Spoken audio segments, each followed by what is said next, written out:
Hello दोस्तों, आपका हमारे YouTube channel GIC lecturer and TGT PGT में बहुत बहुत स्वागत है। दोस्तों, जैसे आपको पता है कि पिछले कुछ दिनों से हम लोग वर्ड पावर की सीरीज को लेके चल रहे हैं, उसी सीरीज को लेके कंटिन्यू करते हैं हम लोग।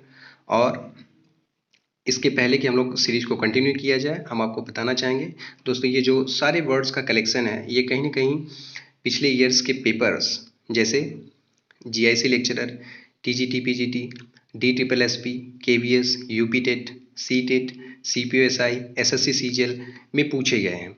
और इसकी पूरी प्रोबेबिलिटी है कि हमारे अपकमिंग एग्जाम्स में दोबारा या रिपीट कर दिए जाए। ठीक है दोस्तों, तो बिना किसी समय को गवाए हुए हम लोग आज का पहला वर्ड देखते हैं।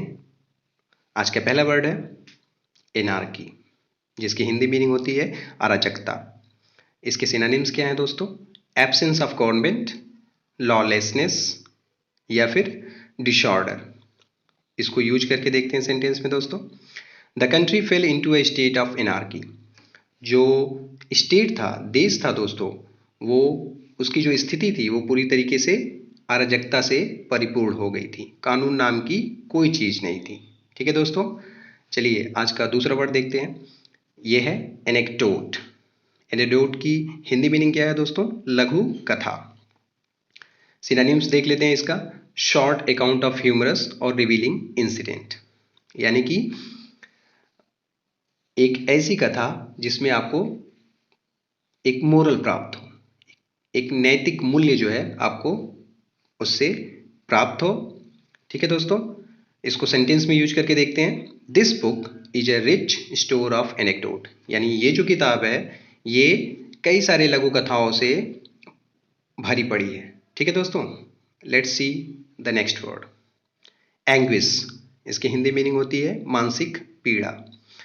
सिनोनिम्स देख लेते हैं इसके। एगोनाइजिंग फिजिकल और मेंटल पेन।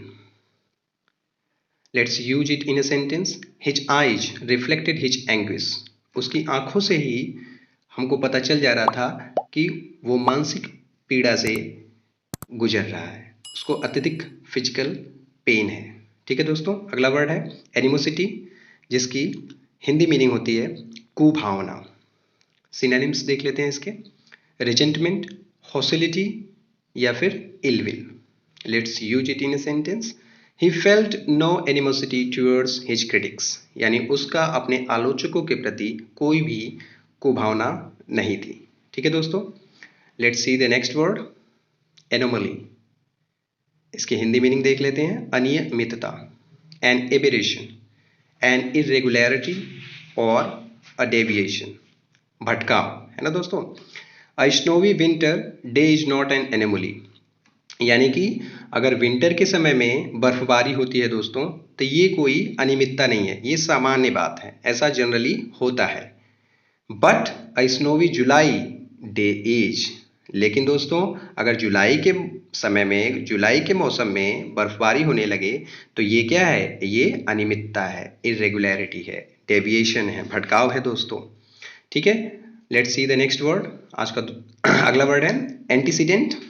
इसके मीन्स होता है हिंदी क्या? पूर्ववर्ती। समवन और something that went before you. Your parents and grand parents could be said to be your antecedent, यानी कि हमारे जो पूर्वज हैं दोस्तों वो हमारे एंटीसीडेंट यानी कि पूर्ववर्ती कहे जाएंगे। आज का अगला वर्ड है दोस्तों antipathy. Form dislike, a dislike. इसकी हिंदी मीनिंग क्या है दोस्तों? दुर्भावना। Let's use it in a sentence. They have a mutual antipathy to each other. उनका एक दूसरे के प्रति दुर्भावना की भावना है। ठीक है दोस्तों, या उनका एक दूसरे के प्रति दुर्भावनीय है। ठीक है, let's see the next word. आज का अगला वर्ड है एंटीथेसिस। इसकी हिंदी मीनिंग होती है विपरीत, द डायरेक्ट अपोजिट। ये एक फिगर ऑफ स्पीच भी होता है दोस्तों। Love is the antithesis of selfishness, यानी कि अगर आप किसी के प्रति प्रेम दिखाते हैं और दूसरा व्यक्ति सेल्फिश होता है तो आपका प्रेम और उसका सेल्फिशनेस एक दूसरे का क्या है? अपोजिट है, विपरीत है। ठीक है दोस्तों, let's see the next word apart hate. Apart hate means दोस्तों होता है रेशियल सेग्रीगेशन, यानी कि हिंदी में रंग भेद। He fought energetically against apartheid, यानी कि उसने जो है पूरी ऊर्जा के साथ रेशियल सेग्रीगेशन यानी कि रंग भेद के खिलाफ लड़ाई लड़ी। जैसा कि पिछले दिनों दोस्तों हम लोग ने देखा था कि अमेरिका में इस तरह की घटना हुई थी जिसके पूरे विश्व में काफी ज्यादा आलोचना हुई थी। ठीक है दोस्तों, let's see the next word. अगला वर्ड है अपैथी। एक निगेटिव प्रीफिक्स है दोस्तों। अपैथी मीन्स फीलिंग, यानी कि विदाउट फीलिंग, यानी कि उदासीनता। इसके सिनोनिम्स को देख लेते हैं। Lack of interest, lack of feeling. Let's use it in a sentence. His apathy just made her even more frustrated. उसकी जो उदासीनता थी उसने उसके अंदर फ्रस्ट्रेशन की भावना को एंजेंडर कर दिया दोस्तों, है ना।